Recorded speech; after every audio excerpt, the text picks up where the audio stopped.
My first word was big car, and my mother never forgave me for that. So it's really an addiction. It's, you know, there's no excuse for it, and I guess it's contagious as well, because I've infected the kids. It's been cars ever since I can remember, and the house is always filled with books and models. Through the years, I loved Corvettes. I had several split window coupes, and actually, I know that my sons both kind of slouch a little bit because they grew up in the back of the split window. My dad always had cars that he was working on, and I have a younger brother, and we were always the ones handing him the tools. I've attended Art Center College of Design, and it's a very small school. It's really not well known, but most of the industry's leading designers tend to come from there. I worked at GM for 22 years, and I was the assistant chief designer at Chevy One Studio and in Buick Studio, and did a lot of work on the Buick Grand National, the GSX, some of the earlier Rivieras, the 79 series Rivieras. And then we did a lot of work for NASCAR in the wind tunnel when the Buicks were successful in the early 80s. With his background with General Motors and some of the race programs, we were allowed to get access to, you know, GM wind tunnel testing as crew members, as some of the NASCAR teams. In order to get the boys into the wind tunnel, and we did a lot of testing in the wind tunnel, each of them became a member of a team, because as a member of the team they were allowed in. As employees' kids, they weren't. Steve's passion and drive to design and build automotive concepts, like his daily driver, the North Star-powered Heldo, compelled him to leave GM and launch Advanced Automotive Technologies. Since 1989, AAT has serviced the automotive industry as a premier design and prototype firm. Here at Advanced Automotive Technologies, we do design work and some of the prototyping. I have a talented group of guys, really, and what I think is most important, that every employee kind of respects the other one who knows something more about something. So there's kind of a mutual respect throughout in a cooperative atmosphere, and everybody learns from everybody else, and that includes me as well. One of our recent projects, we did the Buick Blackhawk for Buick Motor Division, and that was basically a show car to commemorate their 100th year in business.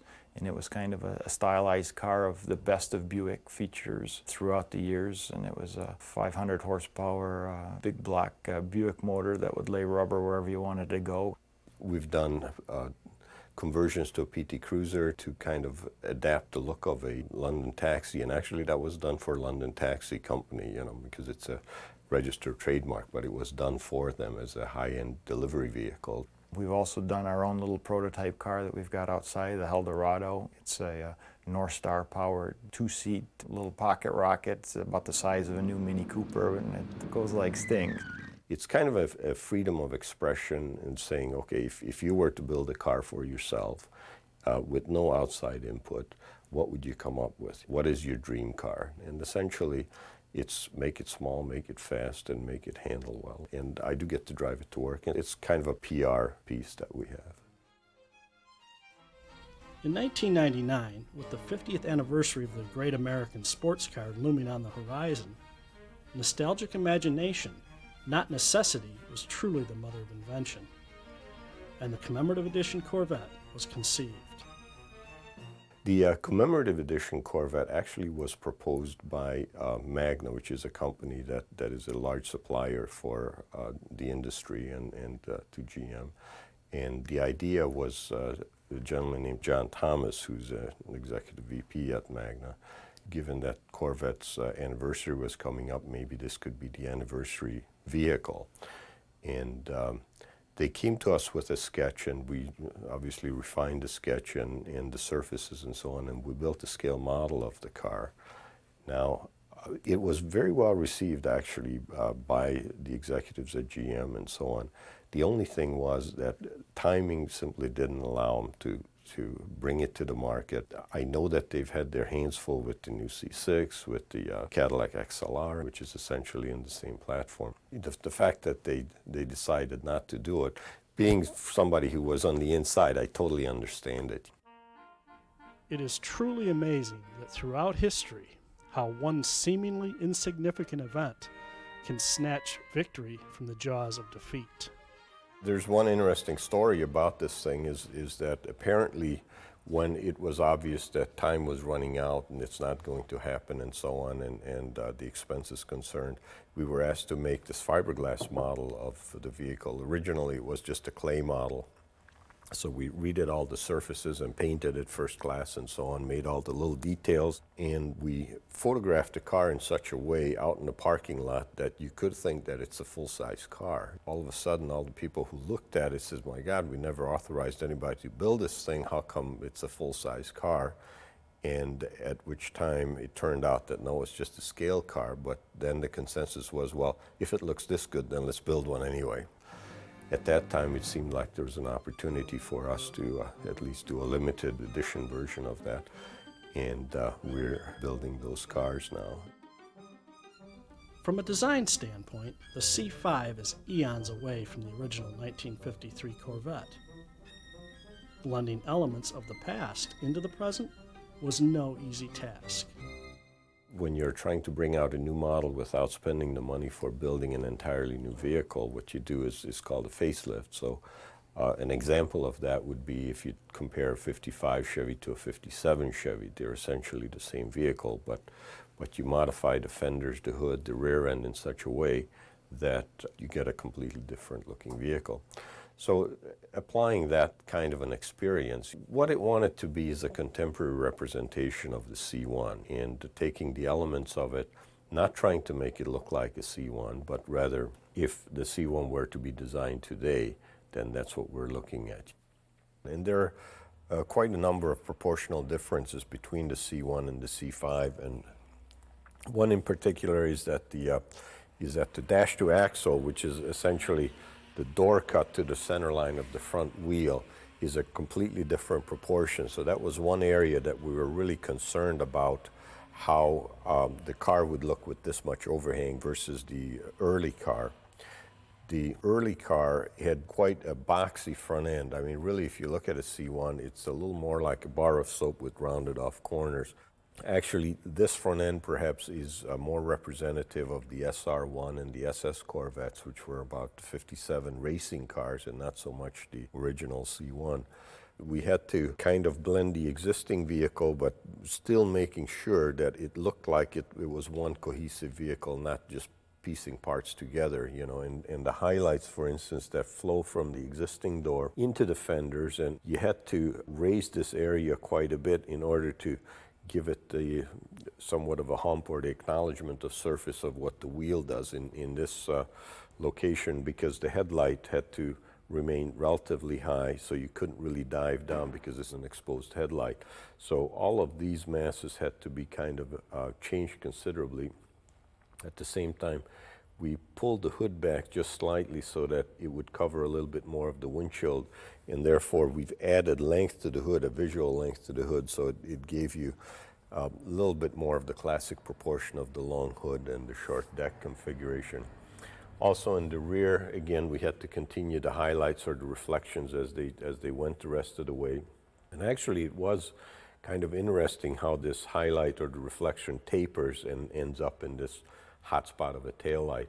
And then, of course, again, acknowledging the kind of configuration that the C1 had with the dip between the deck and the fender peaks was another important area. The only thing is obviously the deck cut had to be substantially different from the original. And the masses on this car are far greater by virtue of the large wheels, and just the overall dimensions are greater than the original, and it has more of a wedge-shaped look about it, quite a flowing look. The proportions, for instance, the taillight is substantially larger than the original. Now, when you see the two cars together, they're quite different. When you see each of them separate, you think it's the same car, but they aren't. I guess in that sense, I feel that we've succeeded, and we tried not to mess with any of the wind seal or any of those things, which are, you know, wonderfully engineered pieces, and you can't improve on that, and you don't want to mess with that anyway because it's too complex. The 1953-2003 Commemorative Edition Corvette package includes an entirely new front end from the cowl forward, and a redesigned rear end from the quarter panels to the taillights. Only the doors, rocker panels, windshield, and convertible top assembly remain from the original C5. The standard interior package includes a two-tone red and white theme, a white cue ball shift knob, custom engraved sill plates, and a personalized name and number badge on the waterfall between the seats. Chrome 5-spoke wheels and red brake calipers add the final touch to this nostalgic blending of old and new. Generally, most of the cars get the pearl white, and there's a little bit of pearlescent in it and a little bit of gold in it that you can barely see. In the sunset you can see it, or with sunglasses you can see it, or somebody points out the gold. But generally it's a very, very subtle, tasteful gold that goes in there. We've done other cars other than white. We have done a couple of red cars that are very elegant. We've also done an anniversary car with the 50th anniversary red. We've done a silver car. We've done a couple of black cars. We've also have a Z06 that we are doing. We've actually converted into a convertible car. That's going to be an electron blue that'll be very racy, and we're excited to see what that one turns out to be. We can match a paint, or we can give it a special paint job to match what the customer would like. The conversion process is a fusion of today's latest technology with old-world craftsmanship. Every commemorative edition Corvette is hand-built here at AAT. Basically, once the car arrives, we have a check-in process where we go and we check in the car and make sure everything is correct on the car, and if it came in with license plates and owner's manuals and just different things, and those get all categorized and put into a box and set aside. From there, we disassemble the vehicle and take the panels that we'll be replacing off the car. From there, we fit our own panels onto the car, and they get ground and fitted. We're adjusting everything for the correct gapping for hood cut, deck cut, door cut gaps, and so on. Make sure that the hood and the deck open correctly, and the car gets assembled virtually to a finished product. And once we're satisfied with that, then we disassemble the car again. The doors will come off the car, all the panels will come off the car. Then the car is brought into the paint area, and we will then paint the door inners and the rockers separate onto the car. The panels have rolling racks then that we will do all our work on. It'll get 2 coats of primer on it. The first coat is a heavier primer that will fill any surface blemishes and such. It gets blocked with that. Then there's a final primer that gets primed. The car is then wet sanded by hand for paint prep. The car is then painted in the paint area, and from that it gets wet sanded with 2000 grit paper, wheeled, polished, cleaned, washed. From there, then it gets taken back to where the assembly area where the car is. The chrome pieces that go on the car are essentially aluminum castings, and we do all the surfacing on that. Then when it's ready for plating, then it goes to the chrome plater, and we control that also. They do the copper plating. We bring it back here, we surface it again, then it goes back to the copper again, we surface it again, then it gets polished, then it gets chrome plated. That's 14 parts per car, you know, so it's a very labor-intensive process. All the chrome pieces are then fitted onto the car, the grills, the lights, the side marker lights.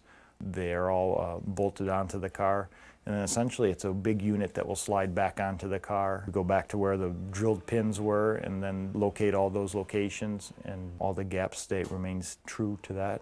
When we take the interior apart, that really looks scary because a lot of the wiring and the guts of the car is exposed, but it goes back together just as well. The base package is a two-tone red and white interior, and for that, you know, the console, the door panels, and the dashboard, you know, they all come out and they get re-dyed, and it's a PPG process, so it has to be absolutely clean, so we wash it and actually with soap.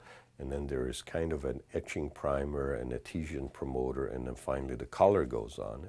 And from there the car is cleaned and detailed, and we then have a 75-point checklist that we go through and make sure things work and things have been done and cleaned, and the car is checked out, and then it's a privilege. We get to drive them around a little bit and make sure everything is right on the car. And at that time, it's ready to be shipped out back to the owner. The commemorative edition Corvette has captured the hearts of many enthusiasts and has quickly attained a near-cult following among many. Commemorative edition number 11 owner Chaz Cohn has launched a website dedicated to this unique Corvette. Chaz is just a wonderful character. I guess he's a Corvette nut, and he's put together this website that just addresses our cars, you know, and in there he has a map that looks kind of like an election map of how many cars in which state, and we're trying to fill in hopefully the big states so that the whole silhouette of the country turns out as a solid. It's a website where the individual owners can connect and talk about their own experiences. I think the customer base for our car is really a true Corvette enthusiast. And it's interesting, we have both the older generation who remember those cars and the younger generation who maybe is not familiar with that car, but it seems to be such a very stylized car that wherever somebody goes, the attention the car draws is just unbelievable. It's a very interesting experience just to meet the owners and how nice these people are, and they're total Corvette nuts, you know. I can relate to that anyway. You feel that you've made that many friends. It's not just customers. In one instance, we had a couple who picked up their car. They were from Texas, and they trailered it, and once they got back to Texas, we got a call from him. He says, yes, we unloaded in Arkansas. There was a Corvette show, and we got first prize. We put it back on the trailer, and we went home. As far as how many we are planning to build, we really can't plan, I guess, because it's whatever the customer's response is and so on. We intend to do a good job. We intend to keep people happy. We certainly have a great love for the product. And I think if we can continue building it as long as people want them, I guess it'd be a delightful thing to look forward to.